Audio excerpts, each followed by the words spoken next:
Durante muchos meses, Barakaldo Naturala ha ido barrio por barrio para informar a los y las vecinas de las consecuencias que acarreará para nuestros espacios naturales y barrios rurales el trazado de la variante sur ferroviaria atravesando el Valle del Regato, el barrio de Gorostiza y hasta Zubilleta Castresana. Pero también vimos la necesidad de que teníamos que dar un paso más. Teníamos que desarmar la oposición de las instituciones a abrir un debate social y consideramos que la mejor forma de hacerlo era poniendo en cuestión sus argumentos para justificarla y también su presentación como solución única a la mejora del transporte ferroviario de mercancías para el puerto de Bilbao. Teníamos la idea y una enmienda del Grupo Socialista al presupuesto municipal nos permitió ser ambiciosas y plantearnos en serio un trabajo con enfoque multidisciplinar con expertos en distintas áreas. La primera de esas áreas era analizar y dar a conocer a la población el patrimonio natural real que las baracaldesas y baracaldeses tenemos. Equinoccio Natura se encargó de la elaboración de la evaluación de la biodiversidad de Barakaldo, que nos reafirma en que proteger nuestro pulmón verde no es una cuestión ya de querer, sino de deber. Sergio de Juan, aquí a mi lado, uno de sus autores, junto con Begoña Valcárcel, nos lo podrá ampliar tras el vídeo que proyectaremos a continuación.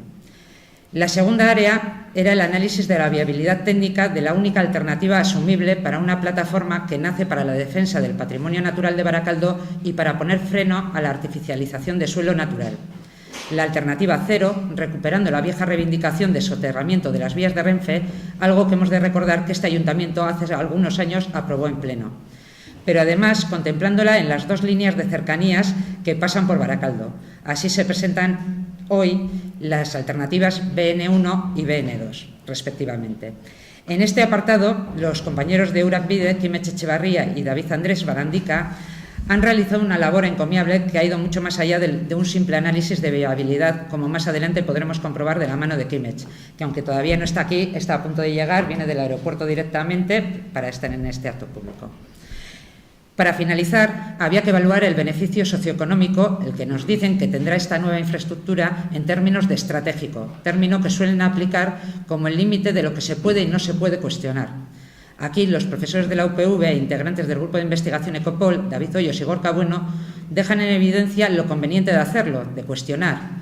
Si de lo que se trata es de optimizar la inversión de dinero público, pero de esto hablará más extensamente Gorka. Nos fijamos dos compromisos ante el ayuntamiento y ante nosotras mismas, que el resultado de este trabajo multidisciplinar se pondría a disposición de la corporación y de todas las personas, dando acceso público a los informes completos. Así lo hemos hecho, con el fin de que el acto de hoy no sea una mera exposición de contenidos, sino que suponga un arranque de ese debate social que reivindicamos y al que esperamos que las distintas administraciones se sumen y, en coherencia, aquellas que tienen competencia de uno u otro modo, paralicen este proyecto hasta saber cuál es la mejor solución para los y las vecinas de las comarcas de Ezkerraldea y Meatzaldea en esta primera fase del proyecto. Por todo ello, os animamos a que toméis la palabra y participéis porque se trata de nuestro momento, el de todas nosotras y nosotros, el de reivindicar con la práctica que debemos ser tenidas en cuenta en la toma de decisión antes de abordar este tipo de infraestructuras. Y ahora ya os dejo con Sergio de Juan. Primero vamos a proyectar el vídeo y luego ya él ampliará un poquito la información. Barakaldo en la memoria colectiva reside como exponente de un pasado industrial, motor económico de Vizcaya y fuente de empleo estable para miles y miles de trabajadores y trabajadoras. Poco ha destacado en este imaginario colectivo su riqueza medioambiental como factor cualitativo. Sin embargo, y pese a la fuerte huella humana marcada por ese pasado industrial y una feroz carrera urbanizadora, aún hoy Barakaldo guarda bellos y ricos parajes de alto valor paisajístico y en biodiversidad, atendiendo criterios tanto del Gobierno vasco como de la Unión Europea. Un 69% de la superficie del municipio es suelo rural. De esta, un tercio es fruto de la apuesta de la Administración por una foresta de marcado criterio economicista, como son las plantaciones de eucaliptos y pinos, hoy en día muy cuestionadas por su función acelerante y propagadora en situaciones de incendio. Así pues, los otros 2 tercios restantes se distribuyen entre bosques naturales y seminaturales y zonas de arbustos y matorrales, principalmente, con una testimonial presencia de la actividad agrícola de 65 hectáreas y del hábitat acuático, 57,5 hectáreas. Con 4 corrientes fluviales atravesando el municipio, el río Galindo y su afluente el Castaños, el Cadagua y el Nervión Ibaizábal. Una grave amenaza para la biodiversidad es la fragmentación y la destrucción de los hábitats. Por eso es importante conservar los hábitats que tenemos e intentar unirlos entre ellos. Eso se consigue mediante la creación o el mantenimiento de corredores ecológicos. Estos corredores ecológicos hacen que los hábitats mantengan sus funciones, por lo cual pueden ser representativos en el futuro de los valores que queremos proteger. Las especies de fauna y flora amenazada viven en hábitats muy frágiles que pueden verse amenazados o destruidos por la acción humana. Por ello es importante la función de los corredores ecológicos que hacen que estas especies puedan seguir sobreviviendo y evitar sus grados de amenaza. En vez de plantearse una gestión medioambiental encaminada a su conservación, mejora y ampliación a fin de garantizar nuestra biodiversidad para el futuro, un área de fundamental importancia, la franja constituida por las vegas del Galindo, Castaños y Cadagua, se verá seriamente afectada por el anunciado proyecto de la variante sur ferroviaria, al servicio exclusivo del puerto de Bilbao.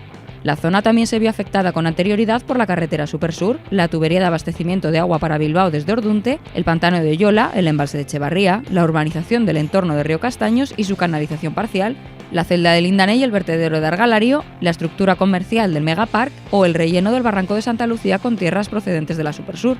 Un destino que mucho nos tememos se dé también para el barranco de Urjausi, también llamado de las Brujas. El medio acuático está caracterizado por los bosques de galería. Según el Plan Territorial Sectorial de los Márgenes de Ríos y Arroyos vigente en el País Vasco desde 1999, se debieran mantener en la medida de lo posible las condiciones naturales de las márgenes de los ríos y arroyos, favoreciendo la conservación de la vegetación ribereña existente y fomentando la recuperación de las márgenes degradadas mediante la repoblación de las riberas deforestadas, contemplando para ello una franja de 100 metros de anchura a cada lado de los cursos fluviales. Unas indicaciones que debieran haber tenido desde entonces su reflejo en el planteamiento municipal, y no ha sido el caso. Aún así, aún podemos encontrar algunas saucedas de borde de lámina de agua y suelos fangosos. 2 en la orilla sur del pantano Gorostiza y cerca de la cabecera de la presa junto al arroyo Mearrequeta, y otra en una pequeña vaguada en Santa Águeda donde se forma el arroyo Ascoeta, que desciende hasta el Cadagua. Señalar que este barrio de Santa Águeda acoge también otros 2 parajes singulares que debieran ser motivo de orgullo para los baracaldeses y baracaldesas, el bosquecillo de la Rozabal y la calzada medieval, que forma parte del Camino de Santiago. Otra de nuestras joyas, considerada por la Unión Europea como hábitat de especial interés comunitario con carácter prioritario, es la aliseda ribereña eurosiberiana, que se localiza dividida en 2 trozos en la ladera del Monte Argalario, junto al arroyo Aguirre que alcanza hasta el barrio de Careaga. Los bosques naturales o seminaturales ocupan un 12,9% de la superficie municipal. En este hábitat encontramos robledales en los que también podemos ver abedules, castaños, acebos, avellanos, cervales, majuelos, zarzas y brezos. También podemos disfrutar de especies catalogadas de interés comunitario por la Unión Europea, como el marojal eurosiberiano en una pequeña extensión en el Monte Ganeroitz al sur de Baracaldo, o diseminadas masas de encinar cantábrico que suman una superficie total de casi 49 hectáreas. El mayor encinar se encuentra en Tellitu, en una joya natural como es la zona kárstica de Peñas Blancas, y luego varios más pequeños se diseminan por el Valle del Regato, al norte del colegio del mismo nombre, junto a Mesperuza, en el paraje de Arluce y en la ladera norte de la Rolacha. Estos encinares tienen una vital función ecológica ya que conservan y mejoran los suelos, ayudando a la absorción y conducción del agua de lluvia hacia los acuíferos subterráneos, además de su interés biogeográfico al ser islas de vegetación mediterránea en regiones de clima atlántico. Junto a las encinas podemos ver madroños, laurel, libiérnago, aldierno, lentisco y trepadoras como la zarzaparrilla, nueza negra, hiedra y rubia silvestre. Los matorrales y los arbustos que forman parte de los setos vivos de la campiña atlántica ocupan en el municipio unas 180 hectáreas. Los setos vivos, junto con los bosques de ribera y los ríos, conforman corredores ecológicos que cumplen una función ecológica muy importante. Uno de los hábitats de interés comunitario que hay en el municipio es el brezal atlántico dominado por el argoma. Se encuentra fragmentado en la ladera del Monte Argalario y en la Sierra de Sasiburu. Los herbazales y prados ocupan 567 hectáreas. Son una característica de la comarca de los Valles Atlánticos. De entre todas las distintas tipologías destacan los lastonares y pastos de mesobromión y los prados de siega atlánticos no pastoreados, ambos considerados hábitat de interés comunitario en el primer caso con carácter prioritario. Podemos ver los prados de siega atlánticos en las laderas del Monte Argalario y en el área norte de la Sierra de Sasiburu intercalado con masas forestales. Los lastonares y pastos de mesobromión se localizan en la ladera sur del Argalario lindando con Trapagarán, al sur del encinar de Tellitu, al noreste del Regato, al sur del barrio de Gorostiza y al oeste del barrio de Santa Águeda. Una de sus principales características es su riqueza en orquídeas. De esta conjunción de hábitats, además de corzos, jabalíes, zorros rojos, comadrejas, etc., dependen decenas de especies actualmente catalogadas en peligro de extinción, en situación de vulnerabilidad, como especies raras o de especial interés, y algunas de ellas tienen a nuestro pueblo como su lugar de cría.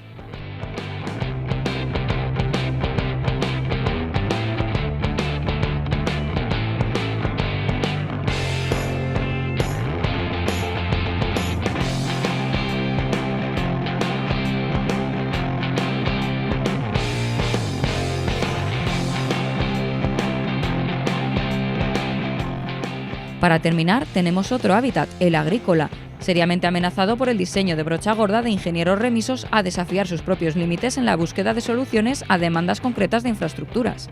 Baracaldo dicen que toma su nombre de la palabra íbar, vega en castellano significando zona de vegas.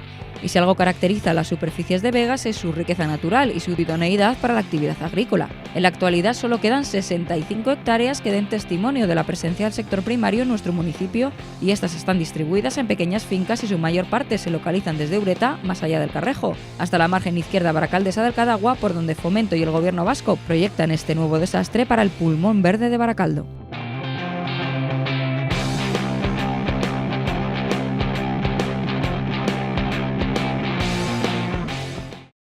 Ha dicho Bego, mi nombre es Sergio de Juan, vengo de la empresa Equinoccio Natura, ahí sentada está Begoña Valcárcel, también autora de este trabajo. Y bueno, voy a intentar ser breve, voy a explicar un poco qué objetivos hemos realizado, qué objetivos teníamos a la hora de realizar ese trabajo de la evaluación de la biodiversidad de Baracaldo. Pero voy a intentar ser breve porque creo que lo que más importa y más interesa a la mayoría de la gente pues, es ver también qué alternativas planteamos, ¿no? Pero ¿por qué hacer ese trabajo?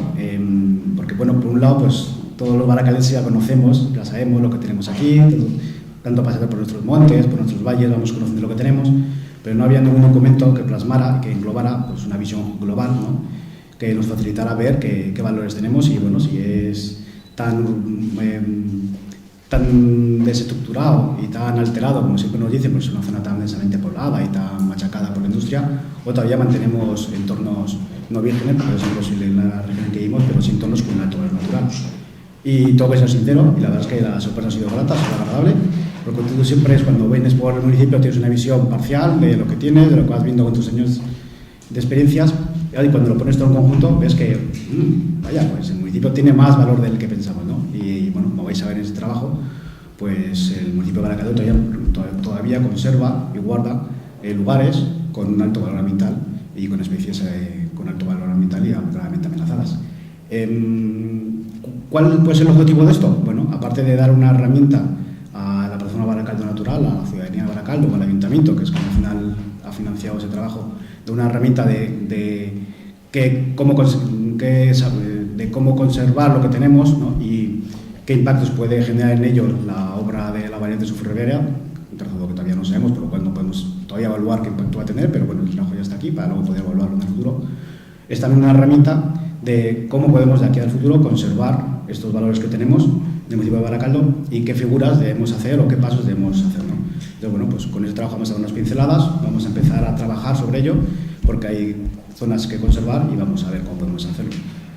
Entonces, lo primero, como el vídeo queda ya bastante explicadito de más o menos en este trabajo, voy a ir pasando partes del informe, la parte que yo creo que son más relevantes, intentar dar pie con ello a que veamos de qué maneras, de qué formas podríamos intentar conservar el municipio y qué zonas son las importantes, ¿no?, de trabajar con ellas. Bueno, se me olvidó decir que el informe, pues si alguien quiere leerlo en detalle, está colgado de la página web de Baracaldo Naturala y también de otras páginas de otros medios, o sea que es accesible, es público y se puede consultar. Lo primero lo que hemos hecho en el trabajo ha sido calcular, como se ha visto en el vídeo, evaluar por un lado los hábitats del municipio, sobre todo los hábitats que se denominan de interés comunitario, que son hábitats con alto valor desde el punto de vista europeo y que merecen ser protegidos a nivel europeo, ¿vale? Entonces, en el municipio tenemos varios hábitats de ellos. Para eso primero hemos mirado la superficie total del municipio, y ya vemos que la mayoría de lo que el 30% es urbano. Entonces esto ya nos rompe el primer esquema, ¿no? Cuando hablamos de Baracaldo siempre pensamos que Baracaldo es un municipio urbano, ciudad, industrial y no tiene más. Y eso solo es una tercera parte. Más de 2/3 parte del municipio es terreno rural o terreno natural, ¿vale? Monte, valle, prados, cultivos. Baracaldo no es solo la ciudad. Y dentro de ese terreno rural natural, pues lo que más predomina son las zonas boscosas o forestales, pero sobre todo las zonas de plantaciones forestales, que son uno de los problemas que, bueno, no vamos a extendernos, pero que habría que ir, si queremos conservar mejor la biodiversidad municipal, habría que ir modificando. De los hábitats de interés comunitario que comentaba, estos son los 6 hábitats de interés comunitario que tenemos en el municipio. ¿Estos qué son? Son lugares, son hábitats, como decía antes, que desde el punto de vista de la legislación europea merecen ser conservados y protegidos. Varios hábitats, estos hábitats suelen ser englobados en figuras de la Red Natura 2000, pues sonarán igual nombres técnicos como lugar de interés comunitario, zonas especiales de conservación, ¿vale? Entonces, estos son hábitats que a la larga pueden llegar a englobarse dentro de estas figuras de protección o no, pero ya tienen un nivel de protección. ¿Por qué? Porque son hábitats escasos, relevantes o con una cierta importancia, ¿vale? Y a nivel europeo necesitan conservarse, por lo cual desde un terreno local tenemos que aplicar medidas para conservar estos hábitats, ¿vale? Vemos que sobre todo predominan dos, que son, bueno, los nombres son un poco raros y un poco así complicados para la gente que no los ha oído nunca. Los brezales secos, que los brezales, bueno, luego veis alguna foto que queda más explicado y qué función tienen, y los prados pobres de siega. Este mapa es bastante llamativo porque esto es lo que en este mapa ya vemos los hábitats de interés comunitario que tenemos en el municipio, es decir, los lugares que desde el punto de vista ambiental, en hábitats, no hablo por especies concretas, desde hábitats, tienen más valor ambiental, ¿dónde se sitúan? Vemos que está muy fragmentado. ¿Vale? Esto es lógico, es un municipio con mucha densidad humana, muy trabajado siempre, en el que ha habido muchas afecciones en los montes, y esto ha llevado a que en nuestro municipio, pues eso, al final, zonas con alto valor ambiental quedan dispersas, sueltas. Entonces, una primera labor importante hacer es hacer estos hábitats funcionales. Esto se puede conseguir de muchas formas, y una de ellas es uniéndolos, haciendo corredores ecológicos. Por lo cual, una gran función que se puede hacer en la labor municipal es crear corredores. Cuando llamamos corredores no es un pasillo, sino zonas en las que la fauna puede circular de un lugar a otro y los hábitats pueden estar relacionados entre sí. Cuando hemos también inventariado con la información existente y publicada y con trabajo nuestro de campo previo y de ahora, hemos visto también las especies de fauna que tenemos en el municipio. Que estén en catálogos de fauna amenazada son 30 especies de aves, 8 mamíferos, 7 reptiles, 2 anfibios y 2 peces. Para un municipio como Baracaldo, vuelvo a repetir, con esa fama de tan industrial, pues me parece una cifra bastante alta y muy buena. Y luego de flora amenazada, pues bueno, gracias al gran trabajo que hace la Sociedad de Naturales de Estado, nos cedieron la información que tienen y hay 7 especies de flora amenazada con catálogos amenazados que están incluidos en catálogos de protección y también se encuentran en el municipio. Vais a ver ahora las especies amenazadas a la que hemos dado en este informe más importancia. Y vais a ver una característica de todas, que van a tener todas en común. Vemos el milano real, el alimoche, son igual especies que suenan porque son muy escasas. El milano real catalogado a nivel mundial con peligro de extinción, el alimoche prácticamente también. El alimoche es una pequeña rapaz que da tranquilidad y no le gusta mucho el ser humano, entonces por eso tienen también problemas. Más rapaces, otras agilidad calzada. Ya veis viendo las figuras de protección, pues que todas tienen alguna protección como vulnerable, por ejemplo esta, el alcotán, otra pequeña rapaz. Ya veis viendo igual cuál es lo que tienen en común todas, prácticamente son todas rapaces. Culebrera, gavilán, halcón, son rapaces, seguimos con rapaces. Y luego una serie de pájaros más, que aquí ya no son rapaces.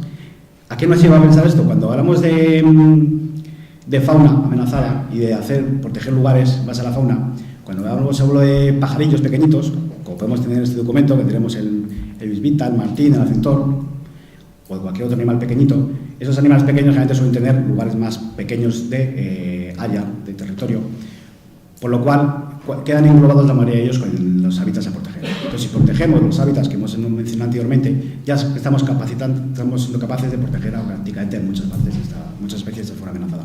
En cambio, otra fauna amenazada, como los grandes rapaces, que sus áreas de campeo suelen ser bastante más grandes. Entonces, no nos vale solo con proteger, pues si aquí en esta área tenemos un nido, hay que proteger este nido. O si un árbol cría un pájaro, con proteger 20 metros alrededor de ese árbol ya vale. No, porque esa especie igual se mueve 5 kilómetros 10. Esto no quiere decir que tienes que en 5 o 10 kilómetros no hacer absolutamente nada, pero sí que las medidas, las funciones que hagas ahí tienen que ser acordes con todo, ¿no? Acordes con la labor humana que se hace en ese lugar, pero también acorde con la conservación de esas especies. ¿Por qué explico esto? Porque luego cuando veamos al final de la presentación un mapa en el que, a nuestro juicio, englobamos todas las zonas interesantes de conservación del municipio, claro, las especies de gran superficie se salen de los hábitats de interés comunitario, de los hábitats importantes, y también son hábitats humanizados, rurales, con uso, pero también necesitan conservación. Aparte de aves, en mamíferos hay varias especies también importantes. Una de murciélagos que más destaca es el murciélago de herradura, y aquí se me gusta también añadir que este es un trabajo abierto. Cuando presentamos un catálogo así, son lo que llamamos catálogos abiertos, que según se va trabajando y se va sabiendo más información, vas ampliándolo, ¿no? Porque lo que sabemos ahora puede que dentro de un año haya informes nuevos y sepamos más. Y uno de los grandes desconocidos es los murciélagos. Después de hablar con expertos de la Universidad del País Vasco, cuando hay trabajos bien hechos, bien desarrollados de qué fauna cavernícola tenemos en las cavernas de Baracaldo, ¿no? Y es una de las lagunas que tenemos que hacer.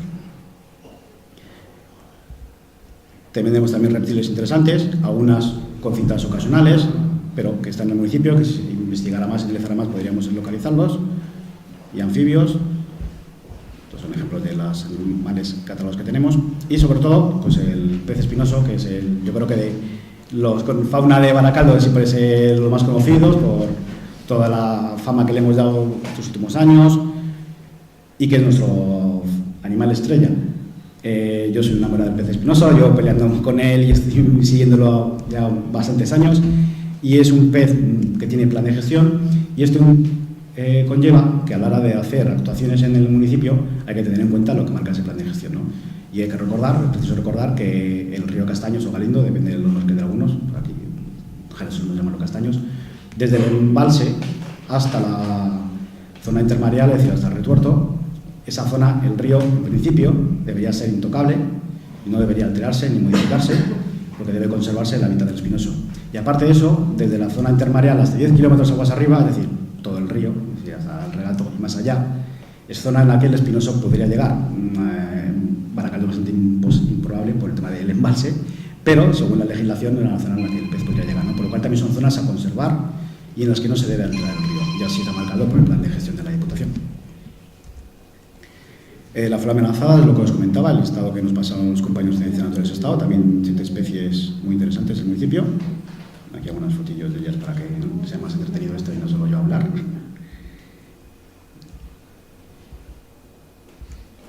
Y estos son los hábitats un poco más detallados.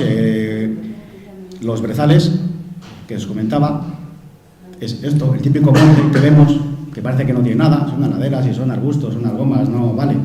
Que siempre tenemos el conflicto a veces con algún ganadero que le molesta, ¿no? Pero pues al final todos caemos en el lugar. Y es el brezal es un hábitat que cuando se abandona, sobre todo en la zona de pastos, el terreno va evolucionando a un bosque, ¿no? Y el brezal es el hábitat intermedio, ¿vale? Y desde el punto de vista de importancia a nivel europeo es un hábitat escaso y que engloba también, además, es el lugar en el que hay bastantes especies de fauna amenazada que viven ahí, ¿no? En esos matorrales que para mucha gente no es nada, pues para los animalillos son zonas muy, muy importantes. Los prados secos es también otra zona, un hábitat muy importante a nivel de vista del punto comunitario y que está muy enlazado con los usos agrícolas ganaderos y que, bueno, pues con el abandono del medio rural y cada vez hay menos trabajo en el medio rural, pues es un hábitat que cada vez más amenazado, ¿no? Y que, por ejemplo, vemos que en la foto pues estos hábitats están poco a poco, lamentablemente, perdiéndose, pues porque van perdiendo sus usos ganaderos. Los prados de siega es el típico paisaje de campiña que siempre vemos. Esto es la campiña cantábrica, pues un hábitat muy importante. Y las alisedas, que es como el otro día estrella prácticamente, el aliso es el típico árbol de los ríos cantábricos, y prácticamente alisedas no tenemos aquí nada más que 2 hectáreas, es decir, nada de superficie. Esto es una aliseda, de lo poco que queda en el municipio, porque cuando hablamos de alisedas y de ríos y de bosques de ribera, la mayoría de la gente pues visualiza estas cosas. Hay alisos, ¿vale? O estas otras, que también hay alisos. Pero eso no es una aliseda, es un seto. Un seto de lo que sea, de una planta de jardín, es un seto de árboles, una fila de árboles, pero no es un bosque de ribera. Entonces, desde el punto de vista biológico, esto pues eso es un seto, es un jardín con árboles, tiene una función, pero la función es mínima. Entonces, es labor de las administraciones y de la sociedad el revertir estos fallos que hemos cometido hasta ahora, ¿no? Esta forma que tenemos de ver cómo trabajar el medio natural. Y igual que los planes de gestión de las especies lo que buscan es que el lince ibérico o el visón europeo dejen de estar amenazados y estén en una mejor conservación y ya no sea una especie en peligro de extinción, los hábitats intercomunitarios, el objetivo final también debería ser que dejen de ser amenazados, ¿vale? Una forma de que dejen de ser amenazados es que aumenten su superficie, por lo cual un primer paso sería pues, que esta fila de arbolitos pasara a ser pues, un pasillo más ancho, ¿no? Eso además ayuda a que los diferentes hábitats intercomunitarios del municipio se puedan tener entre sí, porque los hábitats fluviales son grandes corredores de biodiversidad, ¿vale? Pues estos no son bosques de ribera. Este es otro hábitat muy secundario, más secundario porque está muy escaso. Y la otra gran estrella del municipio son los bosques de quercúsiles, las encinas, los encinares. El encinar de Tellitu, muy grande, muy importante y con un altísimo valor ambiental. ¿Vale? Entonces, esto sería otra de las zonas en las que desde el municipio y otras administraciones locales y regionales se debería trabajar en cómo proteger estos lugares, ¿no? Porque son lugares que merecen, ¿no?, protección sí o sí, hay que conservarlos. En base a la fauna, como os hemos ido enseñando antes, hemos también detallado más o menos las zonas en las que tienen más importancia, ¿no?, que son las que están pintaditas en el mapa, pues porque se mueven la mayoría de esas especies. Y en base a la flora, pues más o menos la zona en la que se encuentran casi todas las especies amenazadas, pues son estos lugares. Uniendo todo esto, más uniendo los bosques autóctonos ya del municipio, no las plantaciones forestales, sino los bosques autóctonos, nos queda una mancha ya bastante grande. Cuando empezamos a unir qué hábitats desde Europa nos dicen que tenemos que conservar, qué especies de fauna y de flora amenazadas tenemos y qué territorios necesitan, más los bosques que ya tenemos conservados hasta hoy en día, pues nos sale ya una superficie bastante grande y que esta superficie debería conservarse y en algunos casos aumentarse porque alberga especies críticamente amenazadas. ¿Y cómo podemos mejorar eso? Pues ahí hemos pintado que esto es nuestra opinión y como todas puede ser trabajada, discutida, mejorada, ¿vale? Pues con el tema de la conectividad y de corredores. Es fácil y sencillo el unir diferentes hábitats, con lo que hemos pintado todos en verde, que son simples pasillos en el que vas uniendo hábitats, formas corredores ecológicos y muchos de ellos además transcurren por monte de utilidad pública. Cuando entramos en terrenos privados ya más complicado, pero en montes públicos, pues montes patrimoniales, que sus dueños son las administraciones, es fácil el cambiar una plantación de pino o de eucalipto o gestionarla por menos diferente y hacerla más amable, ¿no?, más cercana a la biodiversidad. Entonces, con eso estamos viendo que Baracaldo tiene muchos lugares todavía, aún a pesar de todos los impactos que hemos generado aquí, con alto valor ambiental, que merecen ser conservados y que tenemos que ir viendo qué figuras vamos a hacer.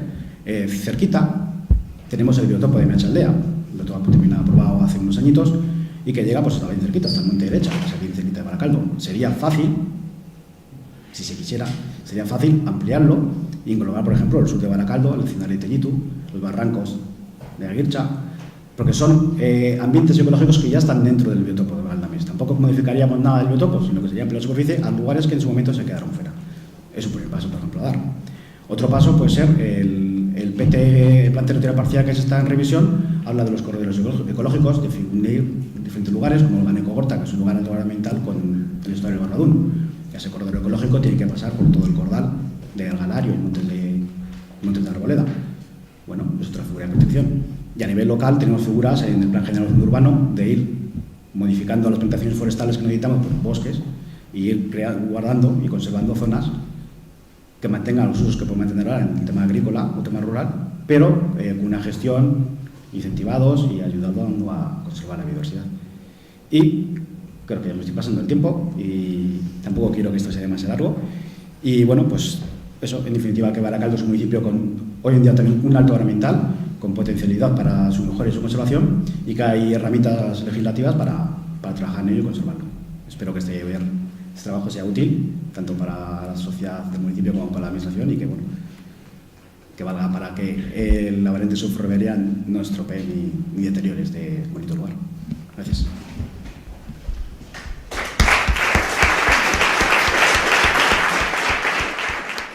Es frecuente que a los movimientos sociales que expresamos nuestro rechazo a determinados proyectos por diferentes motivos se nos acuse desde quienes promueven esos proyectos de posicionarnos en el no por el no, de negarnos al desarrollo económico de esta sociedad, etc. Pero sobre todo, de no plantear alternativas. ¿Pero qué sucedería pudiendo plantear alternativas? ¿Serían capaces las administraciones responsables de parar la maquinaria para abrir un debate ciudadano? Esto es lo que la plataforma Baracaldo Naturala quiere comprobar. Durante estos meses hemos dedicado muchas horas a informar a los y las baracaldesas del proyecto de la variante sur ferroviaria, sobre el que se había extendido un interesado manto de silencio y que atravesaría todo el Valle del Regato, un área de alto interés paisajístico y en biodiversidad, como ya nos demostró el informe de Equinoccio Natura. A su vez, hemos promovido el análisis de viabilidad técnica de una alternativa que disgusta a los gobernantes, la alternativa cero, que es la adecuación y mejora de las infraestructuras ya existentes. Esto lo acompañamos de un análisis socioeconómico que compara el proyecto del Ministerio de Fomento y el Gobierno vasco con las alternativas que propone Baracaldo Naturala. Soterramiento de la línea de cercanías C1 Santurtzi-Baracaldo para viajeros y mercancías. Soterramiento de la línea C2 Muskiz-Baracaldo. En cuanto a estimación de costes, establecemos que el presupuesto debe ser similar al dispuesto por Fomento y Gobierno vasco, 454 millones de euros. Para todo ello hemos contado con la ayuda de los ingenieros de Urak-Bide, Kimech Echevarri y David Barandica, y de los profesores de la UPV integrantes del grupo de investigación Ecopol, David Hoyos y Gorka Bueno. Estas dos alternativas son equiparables a la presentada por Fomento en capacidad de flujo de trenes y previsiblemente también al que está diseñando el Gobierno vasco y que difiere del anterior en que va unos metros más al sur del pulmón verde de Baracaldo. ¿Cuál es el contexto en el que se desarrolla este proyecto que se subordina a las mercancías del puerto de Bilbao? Veámoslo. A finales de febrero, la consejera Arantxa Tapia, en respuesta a una interpelación parlamentaria, informaba que la distribución del movimiento total de mercancías en 2017, según las distancias recorridas, era la siguiente.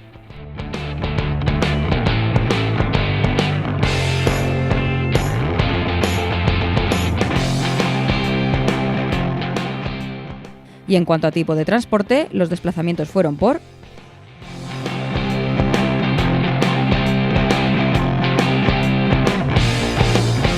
Si nos centramos en el transporte ferrocarril, supone una media de 13 trenes diarios con salida o entrada en el puerto. El Gobierno vasco trabaja sobre una previsión de crecimiento anual del puerto de un 2%. Si analizamos los movimientos históricos del puerto, los picos tanto de crecimiento como de decrecimiento se relacionan con productos petroquímicos que, curiosamente, se transportan por tubería. Del transporte ferroviario, la carga que más se transporta es la denominada carga seca, que mantiene similares niveles desde hace años. Aún así, Ministerio de Fomento y Gobierno vasco planean una nueva infraestructura con capacidad de hasta 72 trenes diarios, con una saturación del 70%. Pasemos a las alternativas propuestas por Baracaldo Naturala, que se centran en las infraestructuras actualmente existentes, apostando por su soterramiento. Empecemos por la C1 Santurtzi-Baracaldo, de la que históricamente se ha reivindicado el soterramiento. Se plantea una renovación completa de la línea soterrándola en todo el trazado que ofrezca esa posibilidad. Empezaría en el interior del puerto, desde donde la rasante iría bajando con una pendiente del 1,2%, para entrar ya desde el límite con Santurtzi bajo tierra por el municipio, hasta llegar a la cota de la vía en Portugalete, por donde actualmente ya discurre en túnel. Al salir del municipio Portugal-Lujo, nuevamente bajaría la rasante con una pendiente del 1,5% y llegaría a Baracaldo por debajo del río Galindo, hasta entrar en una nueva estación soterrada en Desertu-Baracaldo. Esta alternativa por la línea Santurtzi-Bilbao, en doble vía mejorada con ancho mixto y actualizada en todos sus elementos, soportaría un flujo de mercancías de hasta 77 trenes diarios, 5 más que el planteado por el Ministerio de Fomento con igual nivel de saturación. Y añade, frente a la propuesta de Fomento y Gobierno vasco, otras ventajas de gran relevancia como son: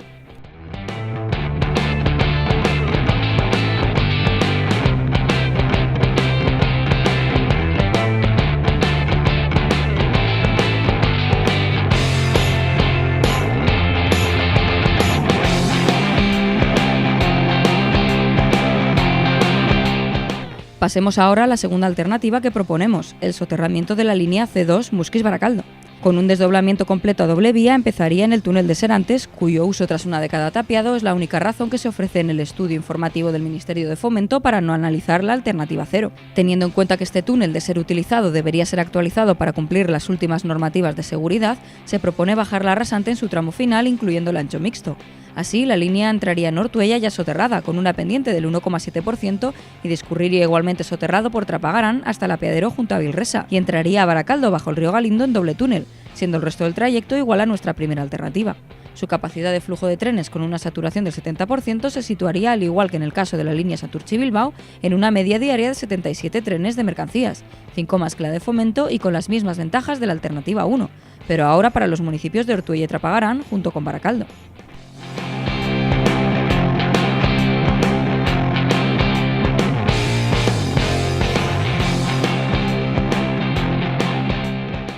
Esta opción permite la reubicación de las estaciones en ambos municipios de la zona minera, más próximas al centro urbano y mejorando notablemente la accesibilidad al transporte público ferroviario. Las capacidades de ambas alternativas se incrementarían de 77 a 116 trenes de mercancías en el caso de implantarse una tercera línea en Desertu-Baracaldo. ¿Y cómo quedaría la conexión de la CB con el puerto? En ambas propuestas, C1 Santurtzi-Bilbao quedaría soterrada desde la salida a cota del túnel de Portugalete ya existente, hasta Desertu-Baracaldo. De este modo, las mercancías de ArcelorMittal se incorporan por vía soterrada con un nuevo ramal de ida y de vuelta de mayor longitud, para poder alcanzar cota con pendientes máximas inferiores al 1,5 en la factoría y así evitar problemas potenciales en arrancadas de los trenes en este tramo. ¿Y la conexión con Bilbao? Nuestras dos alternativas comparten el mismo tramo de línea 720 entre Desertu-Baracaldo y la entrada a Bilbao en Olabeaga. En este tramo común se proponen otras 2 alternativas que pueden ser aplicadas de forma indistinta. Soterramiento integral del tramo Baracaldo-Luchana-Zorroza, que implica el paso bajo el río Cadagua de forma soterrada a través de un túnel. Esta alternativa es más costosa y supone la desaparición de las vías de ferrocarril en toda la línea 720 de la margen izquierda, mediante una trinchera para el soterramiento del último tramo entre Zorroza y Olabeaga, en el término de Bilbao, cuyo Plan General de Ordenación Urbana ya contempla el soterramiento. Soterramiento desde Olabeaga hasta Zorroza con paso elevado sobre el río Cadagua mediante un puente. Esta solución es notablemente más económica que la anterior y resuelve parcialmente el problema del soterramiento de Zorroza, con un tramo soterrado de 450 metros, aunque no resuelve todo el tramo de Luchana y Cruces, que podría solventarse con cobertura y rellenos de tierras hasta cota del terreno, aunque esto último haría igualarse más los costes entre ambas alternativas de conexión con la capital. Debemos dejar claro que el trabajo encargado a Uracbide, al que se ha incorporado el análisis socioeconómico de los integrantes de Copol, no es en absoluto un estudio informativo como el presentado por el Ministerio de Fomento en 2015 o el que pueda presentar el Gobierno vasco con su modificación de trazado. Es un análisis de viabilidad técnica que, de partida, debiera servir para sentarnos y hablar. No obstante, debemos señalar que la estimación de inversión pública para las alternativas planteadas por Barakaldo Naturala se sitúa en una horquilla de...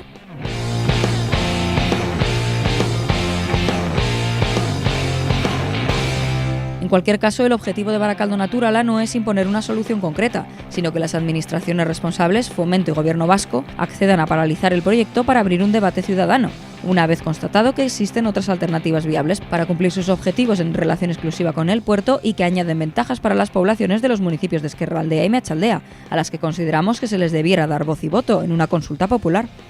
Por último, debemos resaltar el coste de oportunidad que se señala en el informe de David Hoyos y Gorka Bueno, de materializarse el proyecto de Fomento y Gobierno vasco y que supondría...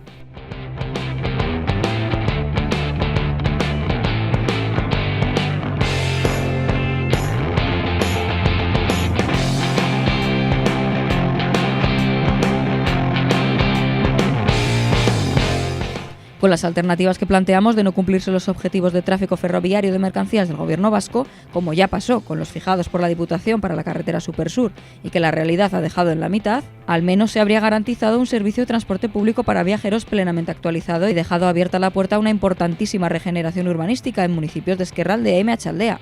Es para pensárselo, ¿no?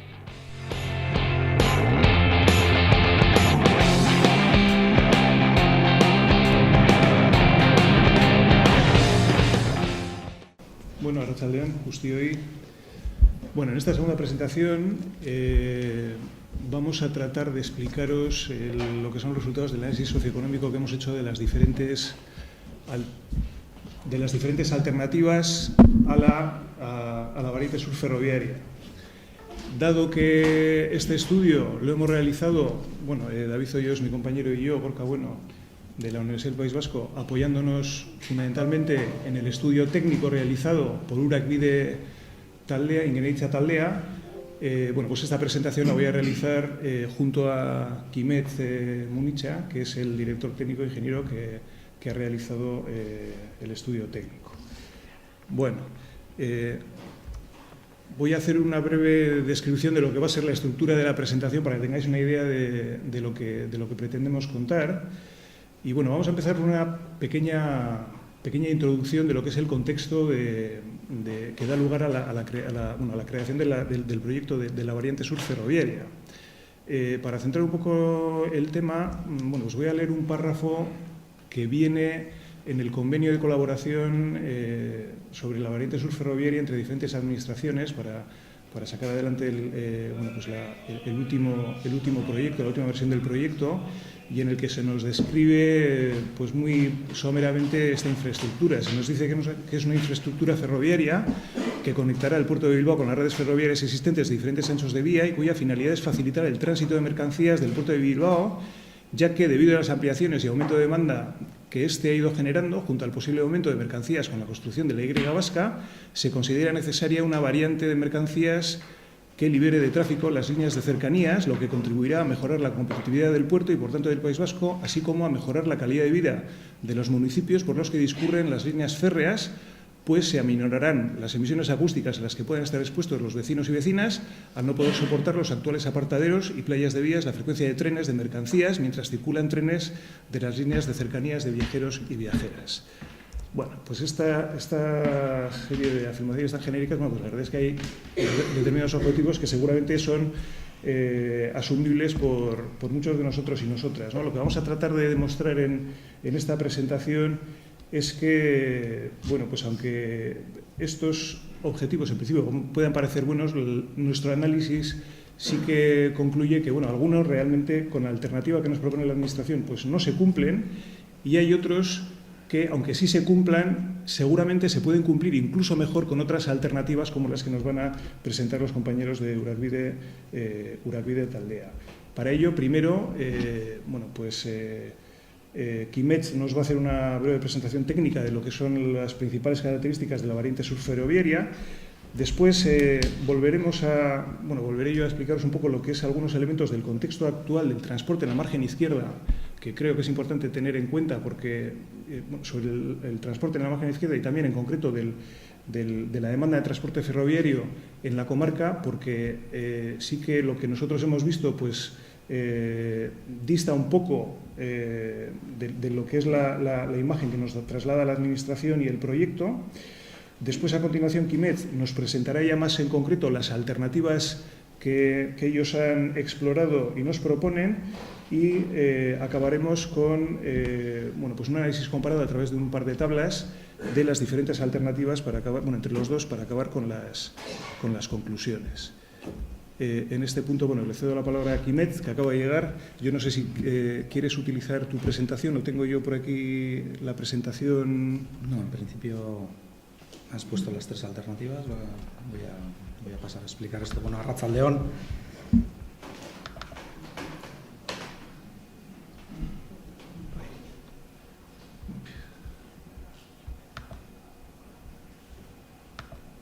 Esta teoría. Estaba bien, sí. Bueno, el primer trabajo que tenemos que hacer a la hora de estudiar y analizar las alternativas, además del aspecto ambiental que lo ha explicado muy bien, de las alternativas, el aspecto ambiental, por un lado se estudian los valores y por otro lado hay que analizar las diferentes alternativas que propone la Administración, cómo afectan a estos valores ambientales, ¿no?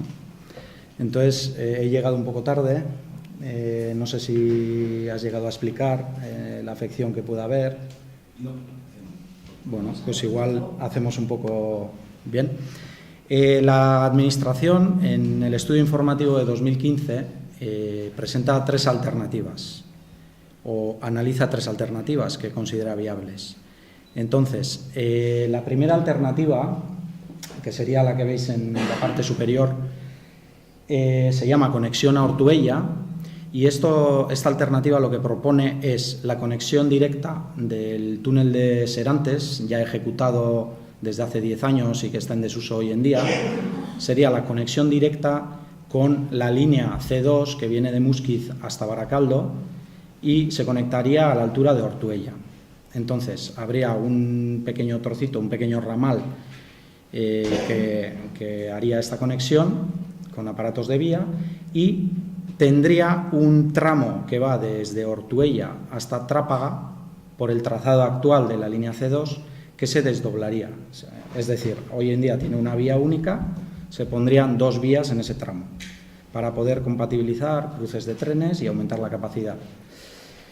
En segundo lugar, otra alternativa que plantea el estudio informativo de 2015 sería la que veis en el centro, la alternativa rosa-violeta. Esa alternativa lo que plantea es, a la salida del túnel de Serantes, un pequeño tramo en superficie, y nos meteríamos en un trazado en túnel que iría con un trazado completamente nuevo, infraestructura en túnel. Haríamos como una especie de bypass o quiebro para evitar el paso de mercancías por todo Ortuella y por todo Trápaga, que es una de las razones que esgrime el estudio informativo, la fuerte oposición vecinal al paso de mercancías por Ortuella y Trápaga, Entonces, por ello analizan otras alternativas diferentes a la 1, la de conexión a Ortuella, y esta de conexión en Valle de Trápaga lo que hace es esa especie de rodeo y se conectaría a la altura del apeadero de Trápaga, una vez pasado los dos municipios, digamos. A partir de ahí, la infraestructura discurriría por el mismo trazado actual, llegaría hasta Baracaldo de Sertua y de Baracaldo de Sertua iría a Bilbao por el trazado actual. Entonces no plantea, en principio, mejoras más allá de Trápaga en la línea, ¿no? Lo cual, pues, a nosotros fue una de las primeras reflexiones que hicimos, ¿no? ¿Por qué solo remodelar, afectar, desdoblar la vía en un tramo del trayecto si se podría remodelar o repensar la vía a partir de Trápaga y hasta Bilbao, con todas las afecciones sociales, urbanísticas, etcétera, que tiene la vía Santurce-Bilbao, ¿no? La tercera alternativa que plantea el estudio informativo sería un trazado completamente nuevo desde el túnel de Serantes hasta Olabeaga. En Olabeaga hay un estudio informativo de integración del ferrocarril. Hoy en día el ferrocarril pasa por la mitad del barrio, podemos decir. Entonces hay un estudio informativo que ha analizado la posibilidad de soterrar esas vías y regenerar la zona de Olabeaga y introducir el ferrocarril por la nueva entrada a San Mamés, que tiene previsto un cajón, está ejecutado, para que los trenes, tanto de mercancías como de pasajeros, entren por allí.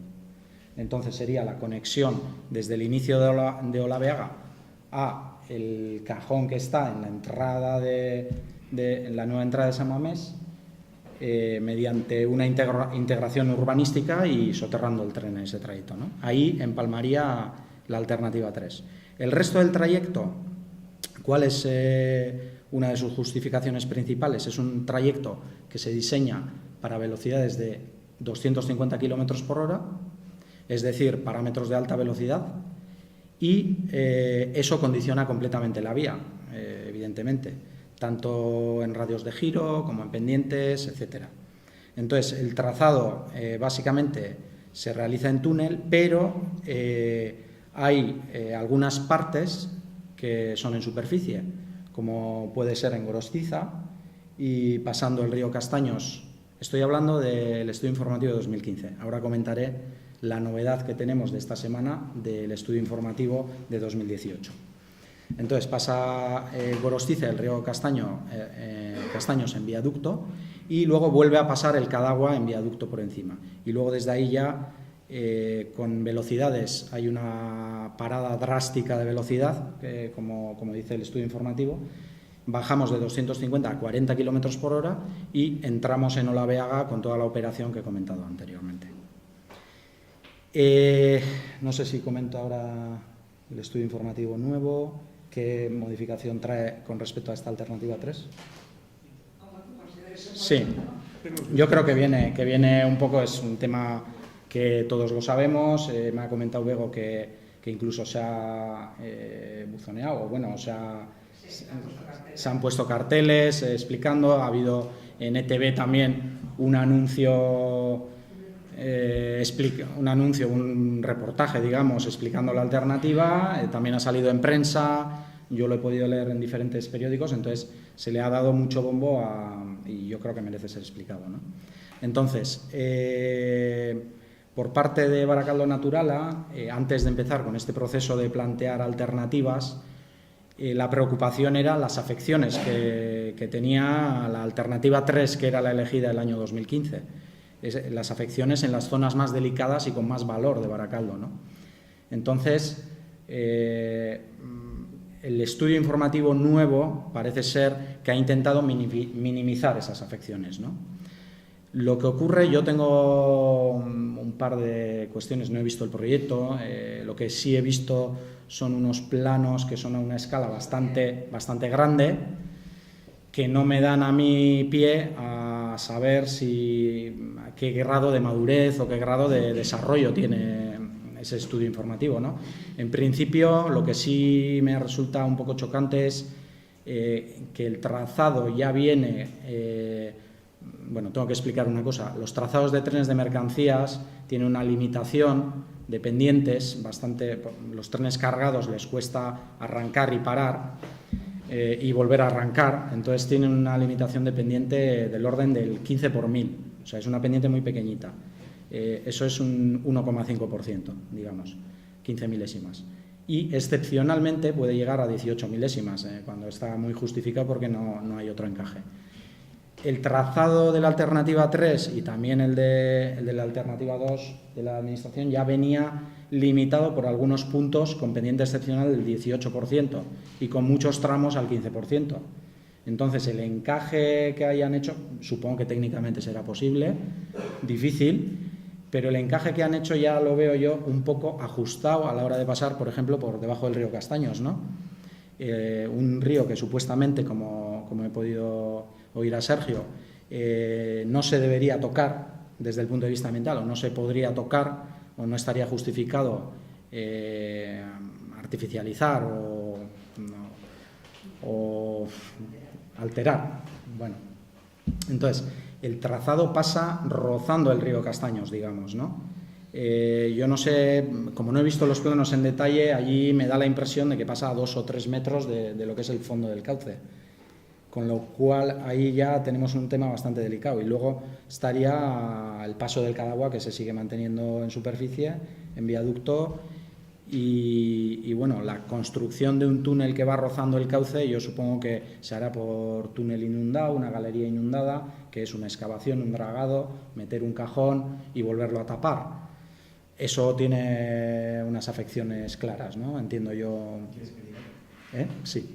Sí, si quieres comentar algo al respecto. Ha salido también esta mañana a la prensa y como no tenemos estudio, ni informe, ni nada, pues es difícilmente opinable.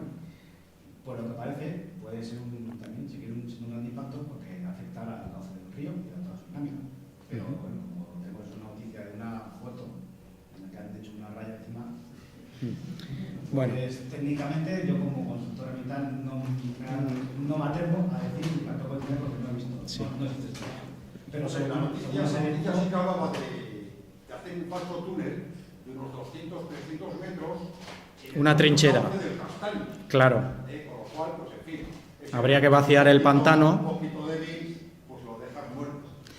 Bueno, indudablemente, una vez ejecutado, digamos, imaginemos que el impacto sea irremediable, que podamos volver a restaurar el hábitat de alguna manera más o menos durante unos cuantos años, no sé qué periodo puede llevar la recuperación, restauración. Bueno, imaginemos una vez ya recuperado el hábitat dentro de 50 años, pues indudablemente es una mejor solución que la que había a posteriori, sin considerar los impactos que habría en el momento de la construcción, ¿no? Puede recuperar el hábitat, pero no las especies. Eso es. Bueno, independientemente de estas consideraciones, lo que sí es importante decir que, bueno, luego lo iremos viendo un poco más y no voy a profundizar más porque si no esto se va a hacer eterno, porque también Gorka va a contar muchas cosas. Las alternativas que hemos planteado no solo, sí en base plantean alternativas a los impactos ambientales que puede haber en toda la ladera de la montaña, en los sistemas hídricos, en los niveles freáticos, etcétera, etcétera, aunque vaya en túnel hay afecciones, sino que planteamos otra serie de cuestiones que sea la alternativa un poquito más amable o menos amable ambientalmente no nos afectan a nuestras alternativas, como iremos viendo. Bueno, en línea con esto, lo que sí me gustaría añadir a lo que ha comentado Quimet es que esta tercera alternativa que plantea la Administración, el estudio informativo de 2015, no soluciona todos los problemas de mercancías en la comarca y prueba de ello es lo que sucede con la ACB y la documentación recogida en las alegaciones que presenta el Gobierno vasco al Ministerio de Fomento en el año 2016.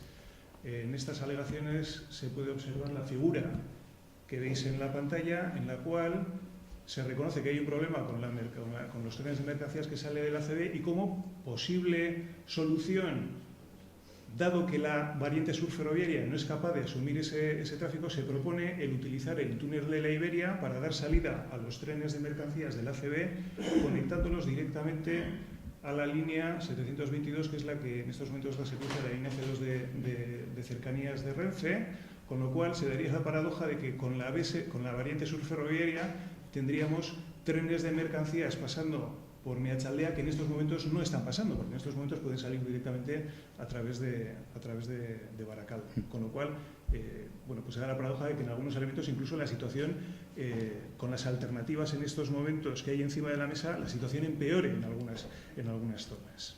¿Puedo añadir una? Sí, sí. Bueno, la cuestión es, corrígeme si no doy buenas cifras, hoy en día pasan de 13 a 15 trenes de mercancías por Desertua y saliendo del puerto. De esos 13, aproximadamente 3 o 4 suelen venir de la ACB. Es decir, del orden del 25% de los trenes de mercancías que pasan por la línea son los de ACB. La alternativa de variante sur ferroviaria del estudio informativo del 2018 y del 2015 no resuelven el paso de esos trenes. Con lo cual hay dos alternativas. Una, la que acabas de comentar, que me parece un poquito complicado porque el túnel de la Iberia sale en un nudo de carreteras bastante complicado de resolver. Y la otra sería, yo creo que es lo que tendrán en mente los técnicos, que los trenes de la ACB salgan marcha adelante, pero en dirección al puerto de Bilbao, atraviesen el puerto de Bilbao, salgan por el túnel de Serantes y se vayan por la variante sur ferroviaria. Con lo cual, la supuesta eliminación del paso a nivel que hay en el puerto de Santurtzi no es así. Y tampoco se eliminan los trenes de mercancías y la interacción de los trenes de mercancías con los trenes de pasajeros. Igual me ha adelantado algo que íbamos a decir, pero es la alternativa que yo veo más viable que esa del túnel de la Iberia.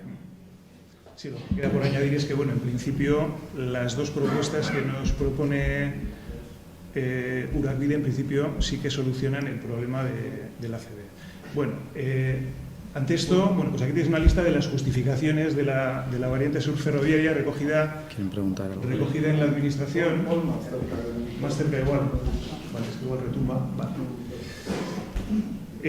Bueno, entonces, de forma muy genérica, bueno, las tenéis en la documentación. Se nos habla de mejorar la competitividad, se nos habla de transporte sostenible, se nos habla de intermodalidad.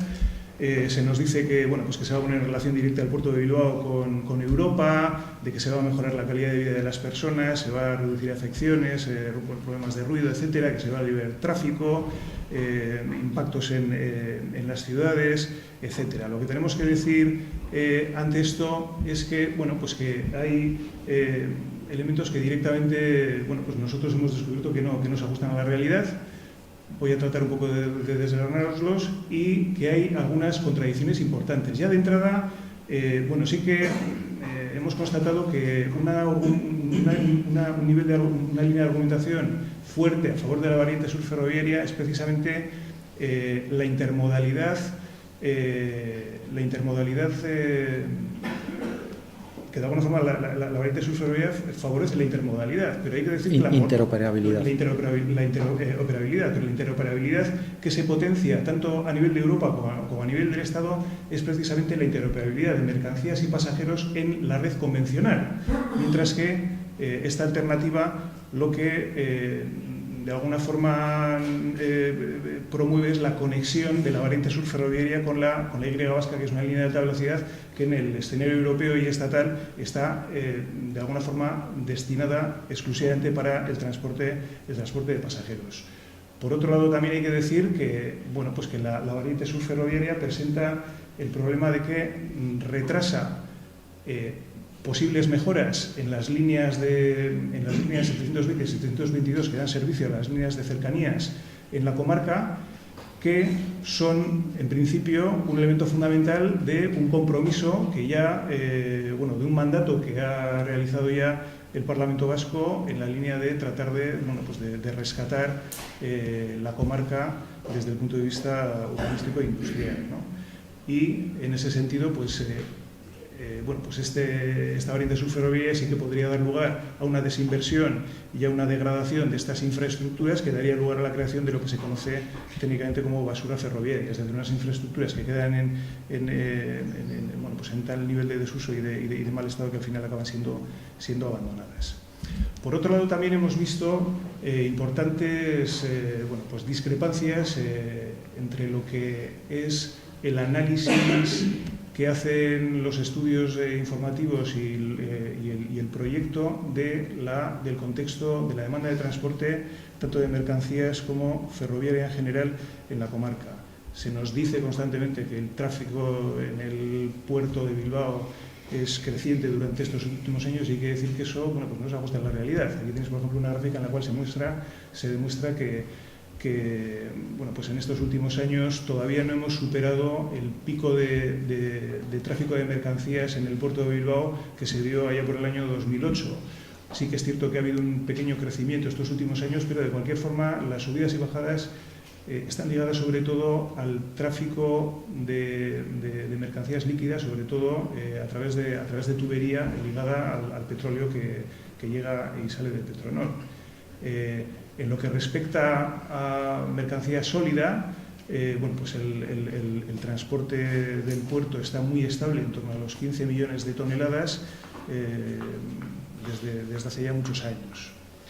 En lo que respecta a tráfico ferroviario, hay que decir que en los últimos años no se ha superado los 2 millones de toneladas de salidas y entradas del puerto, y en lo que respecta a tráfico de contenedores por ferrocarril, que es un elemento muy importante del tráfico por ferrocarril, pues no se ha superado el 1,5 millones de toneladas en los últimos 4 o 5 años. Esto de alguna forma quiere decir que realmente el tráfico de mercancías y el tráfico del puerto está en una situación estacionaria que no justifica una ampliación en principio muy grande de las actuales capacidades que hay de transporte. Algo similar sucede con la demanda de transporte público.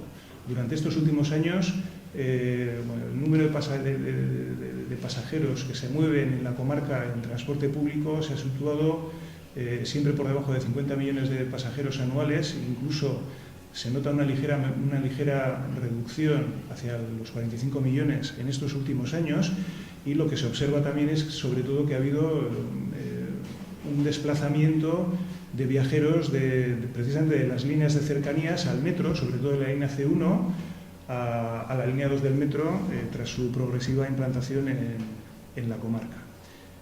Esto quiere decir que, demuestra claramente que el transporte, la oferta de transporte que hay en estos momentos en la comarca parece que es suficiente para dar salida a las necesidades, y una de las cuestiones que se podría alegar para justificar un aumento de la oferta es quizás que las líneas están saturadas, que no hay más servicio porque las líneas están ocupadas al 100%, con lo cual también hemos analizado eso, hasta qué punto hay una saturación o no de la red ferroviaria, ¿no? Ese análisis lo tenéis recogido en el informe, y yo creo que nosotros lo que hemos hecho en nuestro análisis ha sido irnos a las declaraciones de Red de Adif de los últimos años, donde se analiza la capacidad y el nivel de saturación de las redes 720 y 722 que dan servicio a las líneas de cercanías y de mercancías en la comarca. Y hay que decir que el cuello de botella de la infraestructura ferroviaria de la comarca, como ya sabéis, lo que tenemos tenemos 2 líneas de cercanías, C1 y C2, con un tramo común que va de Bilbao a Baracaldo, y después en la línea C1, la 720, sigue hasta Santurtzi, y la línea 722, que da servicio a C2, sigue hasta Muskiz. El cuello de botella de esta infraestructura está entre Bilbao y Baracaldo. Es una línea con doble vía, en la que, según la información que consta en las declaraciones de Red de Adif, hay una capacidad diaria de 370 surcos diarios. Es decir, cada día pueden circular por esta red en las 2 direcciones 370 trenes, y Lo que nos dice Adif es que el nivel de saturación durante los últimos años no ha superado de media semanal el 45%. Esto quiere decir que solo se utilizan el 45% de los surcos disponibles. Se considera que una red de este tipo de transporte mixto está saturada cuando se supera el 60%, con lo cual, de alguna forma, el límite, el potencial de ampliación lo tendríamos hasta el 60%. Si tenemos en cuenta que el 60% de 370 surcos son 222 surcos y que en estos momentos los días de máximo uso, que podrían ser, según nuestros cálculos realizados en estos últimos meses de 2018, podrían ser los 90 trenes de la línea C1, más o menos, más los 90 trenes de la línea C2, suman 180, más los 15 trenes diarios que puede haber de mercancías, esto sumaría un total de 195, 197 trenes actuales que están funcionando, una saturación del 53%, hasta 222 surcos. Esto nos da un potencial todavía de crecimiento de 25 surcos más, es decir, el potencial en estos momentos que tiene la red actual de dar servicio a más mercancías sería de 25 trenes diarios en los días de máxima demanda. Con lo cual hay que decir que claramente pues la red, desde luego, no está saturada, y si no hay más utilización de tráfico de mercancías, no es porque no se pueda servir. Bien, esto está resumido en estas dos diapositivas, y yo creo que aquí lo siguiente que tenemos que hacer es pues que Quimet nos explique cuáles son en concreto las dos alternativas que ellos han explorado, y para ello te vuelvo a poner las dos presentaciones igual que tenéis vosotros, que tienen más calidad que las que tiene aquí.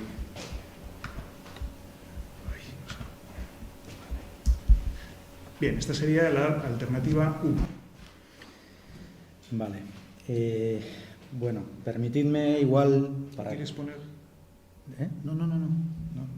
Voy a improvisar con lo que tenéis.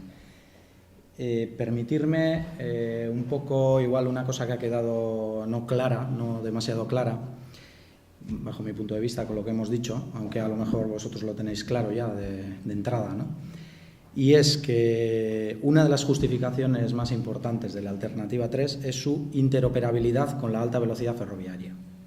En concreto, por dos razones. La primera sería la conexión de las mercancías con la Y vasca, que ahora voy a hablar un poco de ello, porque como mínimo tenemos, como técnicos y con los datos actuales, tenemos muy serias dudas de que esto vaya a ser así, de que se vaya a utilizar la Y vasca para mercancías. Y por otro lado, la ejecución de la línea Bilbao a Santander de alta velocidad. Entonces, con respecto a la segunda que he dicho, de la línea de alta velocidad de Bilbao a Santander, el ministro saliente, que ya no está, de la Serna, que es cántabro, ya se expresó bastante claramente y tuvo sus más y sus menos con el presidente autonómico de Cantabria, ¿no? Y la cosa es que se han adjudicado, el año pasado, se han adjudicado proyectos constructivos de la línea de alta capacidad, o la equivalente a alta velocidad, mixto mercancías, pasajeros también, similar a lo que se nos explica de la Y vasca, por el corredor de Palencia, no por Bilbao. Es decir, si se hace el de Palencia, no se va a hacer el de Bilbao, entiendo yo, para una ciudad como Santander, con los tráficos que puede haber. No estaría justificado bajo ningún concepto. Solamente sería una justificación política de razón de Estado, que no creo que la hay. Eso por un lado. Se han adjudicado proyectos constructivos y están desarrollando la alternativa que une Palencia con Torrelavega y Torrelavega con Santander. La alternativa que va de Bilbao a Santander, el grado de madurez es bastante pequeño en este momento. Tiene estudio informativo redactado, pero no creo que tiene declaración de impacto favorable ni ha dado ningún paso más, ¿no? Aquí estamos inundados de estudios informativos ferroviarios, ¿no? El de Olabeaga, el otro, el del 2008, el del 2015, el del 2018, el de la línea Santander, tenemos un montón, ¿no? Muchas veces, como técnicos, nos resulta muy difícil juntar todo eso para nosotros poder redactar una alternativa, ¿no?, a todo ello. Bueno, eso por un lado. Y por otro lado, en cuanto a las mercancías que vayan por la Y vasca, para empezar, sobre todo las del puerto de Bilbao, me refiero a las del puerto de Bilbao. Los operadores hoy en día que funcionan y trabajan en explotación del puerto de Bilbao han invertido hace bastante poco, 40 millones, en la plataforma logística de mercancías de Pancorbo. Pancorbo está a la cola, bueno, digamos, a final de línea, bueno, a mitad de línea de la línea Bilbao-Miranda, que la línea Bilbao-Castejón, que esa línea es convencional, es una línea convencional, no tiene nada que ver con la alta velocidad. Y la apuesta del puerto de Bilbao y la programación del puerto de Bilbao es de sacar las mercancías por la línea convencional. ¿Por qué? Podemos recurrir a diversa bibliografía y a diversos técnicos expertos en esto y nos daremos cuenta de que la explotación si bien es complicada la explotación de una línea mixta entre mercancías y pasajeros en una línea de cercanías con velocidades compatibles, lo es aún más cuando estamos hablando de velocidades muy dispares, como es la alta velocidad y las mercancías. Entonces, no hay prácticamente ninguna experiencia a nivel europeo. Bueno, en nuestro trabajo lo tenéis ahí, está colgado en la web, se desarrolla todo esto un poquito más, pero bueno, lo que quería decir es, finalmente, que incluso la Unión Europea, en el corredor número 4, que es el corredor atlántico de mercancías, en la red TEN-T número 4, prevé, y el ADIF, en su planificación estatal, prevén que las mercancías del puerto de Bilbao, como nodo importante, salgan por la línea convencional de Orduña. Y esto es así. Lo podéis comprobar, lo podéis mirar, podéis leer nuestro trabajo o leer otros trabajos, pero esto es así. Entonces, tenemos muy serias dudas de que vayan a salir algún día las mercancías a la alta velocidad. Sobre todo también porque la conexión por el sur, a partir de Vitoria, de la Y vasca, conexión con Burgos, que es exclusiva de pasajeros, y esto ya es reconocido y se está desarrollando así, a 350 km/h de diseño. La conexión, el último estudio informativo del corredor mediterráneo, que vendría a ser el que une Zaragoza, el Mediterráneo, Valencia con Zaragoza, Zaragoza con Iruña, Pamplona, y Iruña-Pamplona con la Y vasca, ese corredor, la alternativa que parece ser que ha salido elegida en el estudio informativo de ese corredor es, si no me equivoco, la alternativa V, ¿no? Creo que es la V, y esa alternativa discurre paralelamente por la Sacana y se conecta con Vitoria, y es también exclusiva de pasajeros, está así diseñada. Entonces, el diseño es de menor velocidad en esta. Lo que quiero decir es que está tan limitado, y por Hendaya ocurre lo mismo, ¿no? La línea de Francia desde Dax hasta Hendaya se ha pospuesto porque no se ha visto, se hizo un estudio de viabilidad y no se ve que las mercancías y los pasajeros de alta velocidad discurran por la misma línea. Tampoco se ve por Francia. Entonces, yo tengo mis serias dudas. No obstante, una de nuestras alternativas, que voy a pasar a explicar ahora, sí que comprende esta interoperabilidad, para que tengamos las dos posibilidades, ¿no? Si es una condición sine qua non para nosotros poder desarrollar este tipo de... Bueno, me he enrollado un poco con este tema y voy a pasar a explicar brevemente lo que son las dos alternativas que hemos planteado, ¿no?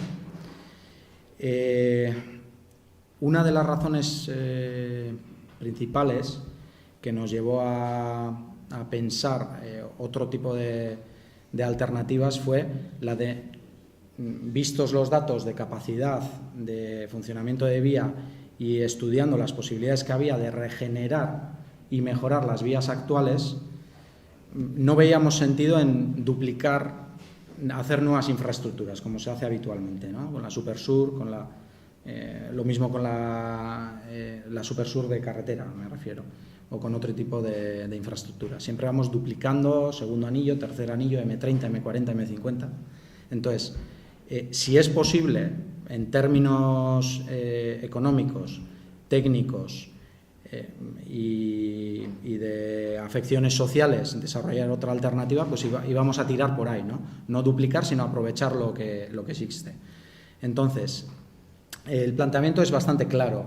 Tenemos dos alternativas. Una sería mantener el tráfico de mercancías por donde es hoy en día, el corredor del Nervión, digamos, pegado a la ría, y la otra sería aprovechar el túnel de Serantes y hacer una alternativa que parcialmente aproveche el túnel de Serantes y aproveche también la línea existente, pero remodelándola, que lo voy a pasar a explicar ahora. Esa sería la alternativa 2. Y saldrían las mercancías por el túnel de Serantes y por Meatzaldea. Entonces, ¿qué es uno de los factores importantes que también ha llevado a la Administración a soterrar toda la vía y hacer una alternativa totalmente soterrada por la montaña con un nuevo trazado? Pues en Trápaga y Ortuella la fuerte oposición vecinal al paso de mercancías. Claro, lo que no se habla es en Santurtzi, en Sestao, en Portugalete, en Baracaldo, en Luchana y en todo lo demás, el tráfico tanto de mercancías como de pasajeros, que lleváis padeciendo, sufriendo durante, pues, desde el año 1890, ¿no? Podemos decir. Entonces, la alternativa número 1 lo que plantea es el soterramiento de la vía desde el puerto de Santurtzi hasta Baracaldo de Sertua. Esa sería la alternativa número 1. Y la segunda sería el soterramiento de la vía saliendo por el túnel de Serantes desde Ortuella hasta Baracaldo de Sertua. O sea, serían dos soterramientos diferentes, pero aprovechando más o menos el trazado actual por zonas urbanas. No sé si me he explicado, ¿se entiende? Entonces, explicando brevemente, técnicamente, para el que tenga algo de interés, el trazado de la alternativa Baracaldo Natural, la número 1, empezaría con el soterramiento parcial de las vías en el puerto de Santurtzi. Iríamos bajando, el método constructivo sería bastante sencillo, es una cut and cover, se le llama, cortar y luego tapar. Entonces, lo que haríamos sería 2 muros pantalla e iríamos bajando la rasante hasta llegar a la altura del paso a nivel a Santurtzi, donde estaría ya la trinchera, la taparíamos con una cubierta, digamos. Bueno, es una pena porque he traído un poco... Vale. Como está la avenida del ferrocarril en Bilbao, por ejemplo. Por ejemplo, o lo que se hizo desde Amézola hasta... Eso es, esa misma solución, sí, para entendernos. Lo que intentamos hacer también, por otro lado, es hacer lo más económico posible estas alternativas. Entonces, lo que haríamos sería, a la altura del polideportivo, iríamos poco a poco subiendo de nuevo, ya no estaría cubierto, sino en trinchera. Ahí Santurtzi tiene un desnivel muy grande y no tiene contacto con el frente de costa, digamos, y saldríamos a la altura del túnel de Portugalete. El túnel de Portugalete, lo que haríamos sería mejorarlo, remodelarlo, modernizarlo para que se adapte a las condiciones de seguridad, a la normativa de seguridad y de parámetros de vía actuales, y aprovecharíamos todo el trazado del túnel para salir a cota de rasante actual en Sestao, en el lado de Sestao, de Portugalete. Desde ahí empezaríamos de nuevo a bajar, iríamos bajando, y todo el frente de la dársena de Sestao, la dársena de la Benedicta, perdón, todo ese frente de la dársena de Benedicta, en unos 400 metros ya quedaría soterrado, y el trazado iría soterrado, liberando también todo el frente de Sestao al frente de Ría, que hoy en día, si nos ponemos un poco en la situación, es una de las zonas nobles de la Ría que está desaprovechado, ¿no? A partir de ahí haríamos una conexión, un ramal de conexión de la ACB, soterrado también, bueno, que tiene un desarrollo y está explicado en el trabajo. Me han marcado la hora y voy a ir corriendo un poquito más. Y se juntaría con la línea, que esta línea es en doble vía, hasta pasar por debajo del Galindo de manera soterrada, y soterraríamos toda la zona de Baracaldo de Sertua, haciendo un plan de regeneración, con lo cual las dos partes de la ciudad quedarían unidas en superficie y las vías irían por debajo. En este punto la línea C2 de Muskiz también tendría que pasar el Galindo por debajo para poder entrar en la estación, con lo cual todo quedaría unido en Baracaldo, en Desertua. Hay esquemas de la estación, funcionamiento, etcétera, en el trabajo. Esa sería la alternativa 1. La alternativa 2 comprende, como he comentado, comprende el trazado desde el túnel de Serantes. Sí. Bueno, desde el túnel de Serantes saldríamos, conectaríamos con la vía actual. El túnel de Serantes también han pasado 10 años y seguramente habrá que adaptarlo a la normativa de seguridad actual. Y si no es así, lo que hacemos es, como estamos en una cota muy alta y el túnel de Serantes no se pensó para eso, lo que tenemos que hacer es ir bajando la cota desde dentro del túnel, ir bajando la rasante para entrar en Ortuella. El primer paso a nivel que hay en Ortuella desaparecería y ya en Ortuella iríamos soterrados. Con lo cual, a partir de Ortuella y una vez soterrada la línea y conectada con la que viene de Muskiz, la C2 de Muskiz, se haría un trazado completamente nuevo. Veis aquí, este es el trazado actual, se haría un trazado completamente nuevo hasta pasar Tragagarán, que iría completamente en túnel. Este trazado o este tramo, lo que hemos previsto, como es un trazado completamente nuevo y no estamos limitados en ese sentido, o bueno, estamos limitados por pasos de ríos y demás, pero sería interoperable.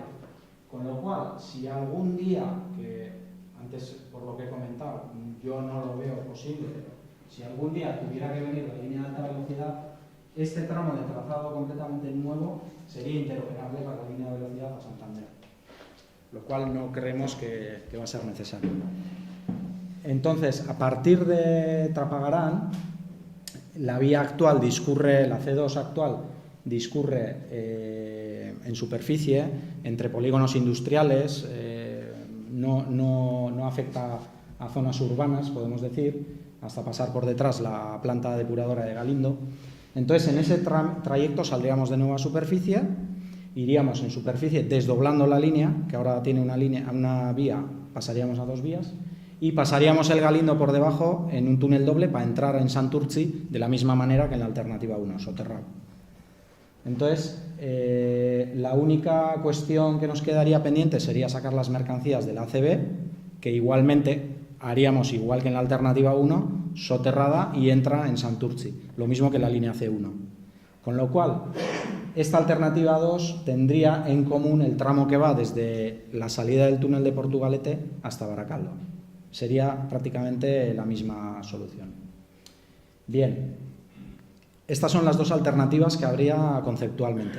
O utilizamos el túnel de Serantes o no lo utilizamos. Esto sería bueno, que sí lo utilizamos. Luego, si tenéis dudas y preguntáis, pues os explicaré eso. A partir de aquí, a partir de Baracaldo, ¿qué es lo que haríamos? Tendríamos dos opciones. Hacer una alternativa hasta Bilbao que vaya resolviendo aquellos mayores problemas que podemos tener, como puede ser la zona de Zorroza y la zona de Punta Zorroza, por ejemplo. El otro día salía en la prensa que no se ha desarrollado urbanísticamente todo un plan urbanístico que tienen de regenerar aquella zona de residuo industrial o de postindustrial, porque ahí están las vías del tren y no es viable quitar la fábrica de allí porque no tiene posibilidad, que cuesta mucho soterrar las vías del tren. Aprovecharíamos el dinero, el coste de oportunidad que supondría el hacer toda la vía nueva por el monte, como la alternativa número 3 del gobierno vasco, pues ese dinero lo invertiríamos también en regenerar ese tipo de zonas. Es decir, pues toda la zona de Zorroza quedaría soterrada. Tenemos dos opciones en este trayecto. O soterramos todo y hacemos ya toda la línea soterrada desde Santurtzi a Bilbao, que sería, yo creo que lo idóneo, y recuperar todo el frente de la ría e invertir dinero en la margen izquierda, que hasta hoy en día nunca ha habido unas inversiones de ese tamaño. O soterrar solo a partir de Baracaldo las zonas conflictivas. Entonces, podemos pasar el Cadagua por arriba, por el puente actual, o podemos pasar el Cadagua por debajo. Esas dos son las alternativas, Cadagua por arriba, Cadagua por abajo, que son comunes tanto a la alternativa 1 como a la alternativa 2. Es decir, tenemos dos alternativas y dos variantes luego al final, ¿no?, para conexión con Bilbao.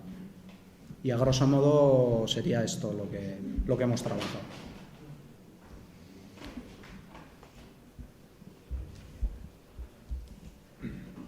Muy bien, bueno,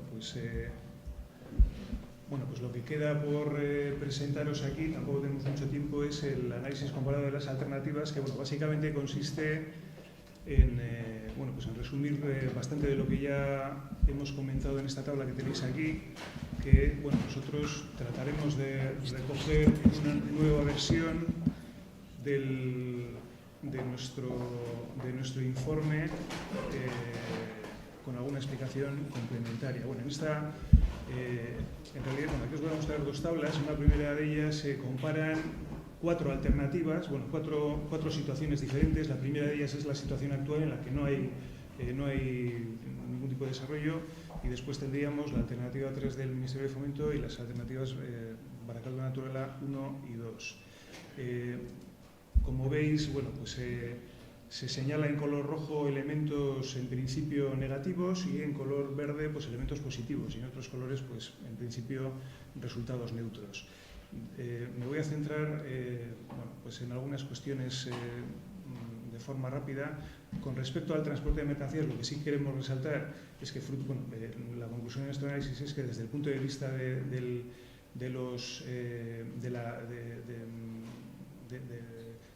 aumento de capacidad de transporte de mercancías en cada una de estas alternativas, frente a los 25 surcos adicionales que todavía están disponibles en estos momentos, tendríamos que la alternativa 3 del Ministerio de Fomento nos ofertaría 75 surcos nuevos, y las alternativas de Barakaldo Naturala sumarían 100. ¿Por qué razón?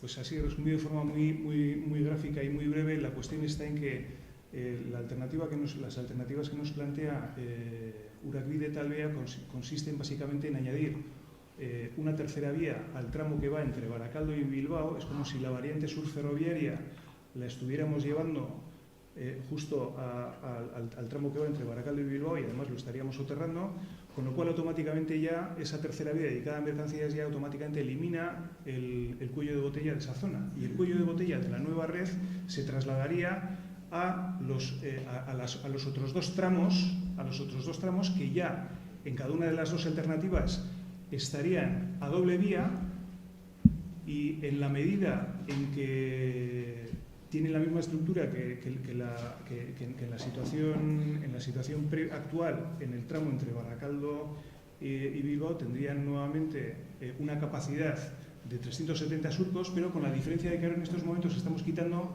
una de las líneas de cercanías, porque a partir de Barakaldo C1 se desplaza por un ramal y C2 por otro, con lo cual estaríamos sumando los 90 surcos que en estos momentos se dedican a las cercanías de la línea C1 o de la cercanía C2, de la línea C2, a lo que podría ser transporte de mercancías, con lo cual a los 25 actuales estaríamos sumando 90, con lo cual eso nos llevaría prácticamente un potencial de 115, de más de 100 surcos complementarios para mercancías al día. Sí, esto es lo que se me ha olvidado explicar, una cosa fundamental de nuestras alternativas, y es que lo que se plantea en la alternativa tanto 1 como 2 es, a partir de Barakaldo, sacar una tercera vía.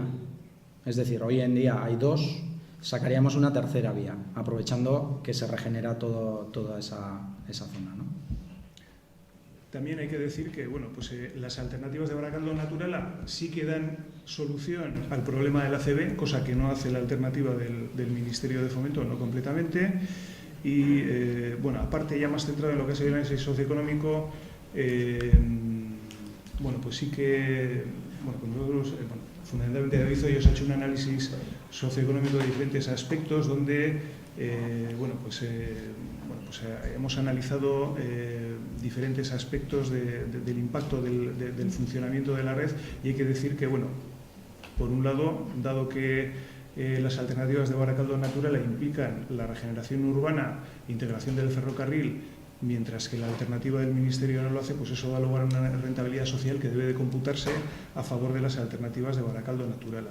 Por otro lado, también hay que decir que desde el punto de vista de la movilidad sostenible, la movilidad sostenible, hay un concepto muy importante que es el de jerarquía del transporte, según la cual la última opción que se debe afrontar siempre cuando se analizan soluciones de movilidad sostenible es precisamente la de construir nuevas infraestructuras.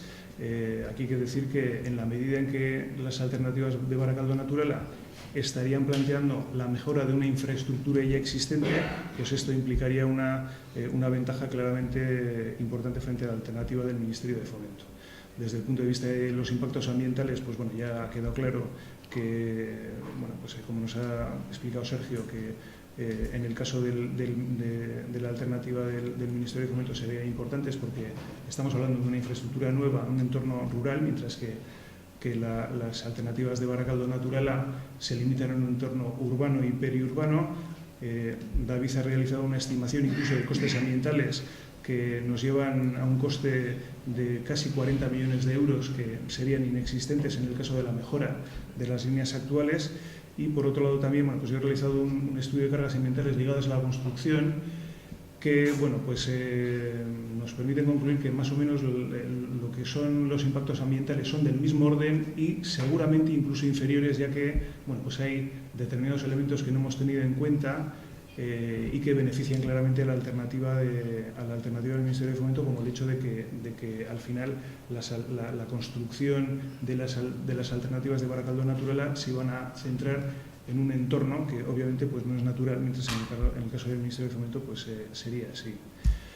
Con esto llegaríamos a las conclusiones que se podrían resumir en estas 4 que tenéis aquí, antes de daros palabra para que opinéis. La primera sería que el proyecto de variante sur ferroviaria no se justifica ni en la mayor demanda de transporte por parte del puerto de Bilbao, ni en su compatibilidad con la red de alta velocidad, y además sacará impactos ambientales severos en el entorno natural de Barakaldo. También pensamos que, bajo el pretexto de mejorar las condiciones de vida de la población de la margen izquierda de Vizcaya, la variante sur ferroviaria condena la red actual de ferrocarril a un deterioro progresivo y daría lugar a lo que se conoce como basura ferroviaria. Pensamos, por otro lado, que las alternativas Barakaldo Naturala 1 y 2 ofrecen prestaciones similares a la variante sur ferroviaria con un coste inferior, evitando impactos ambientales innecesarios y posibilitando la urgente regeneración urbana e integración del ferrocarril en la margen izquierda. Y, por otro lado, también queremos acabar subrayando la idea de que este informe tampoco es un estudio informativo, es sobre todo una propuesta alternativa abierta al debate social y que trata de aportar elementos técnicos, ambientales y económicos de juicio. Y con esto, yo os doy la palabra para que...